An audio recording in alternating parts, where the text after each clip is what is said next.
નમસ્કાર, હું રાજ. આપ જોઈ રહ્યા છો સ્પાર્ક ટુડે ન્યૂઝ. રાધનપુર શહેરમાં વિકાસલક્ષી કાર્યોને વધુ ગતિ આપતા શાંતિધામથી જૈન બોર્ડિંગ સુધી અંદાજે ₹60 લાખના ખર્ચે નવા સિમેન્ટ રોડના નિર્માણ કાર્યનું ખાતમુહૂર્ત કરવામાં આવ્યું.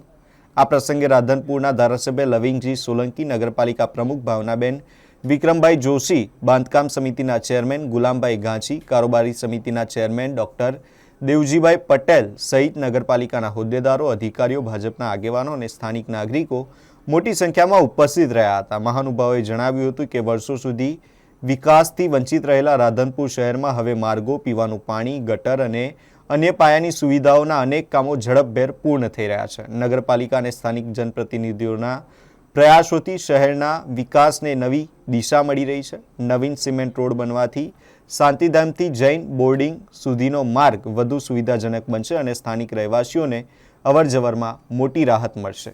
બીજી વાત એ છે કે અમારે આ રાધનપુરમાં જે રોડ રસ્તા બની રહ્યા, જે કાંઈ કાર્યો, વિકાસના કાર્યો થાય છે, એ અમારા રાધનપુર નગરપાલિકાના પ્રમુખબેન ભાવનાબેન, કારોબારી ચેરમેન ડૉક્ટર દેવજીભાઈ અને બાંધકામ સમિતિના ચેરમેનો બધા સાથે મળીને અમે સરકારમાં, રાજ્ય સરકારમાં રજૂઆત કરેલી કે ભાઈ અમાને રાધનપુરમાં રોડ રસ્તા વિકાસના કામો આપો.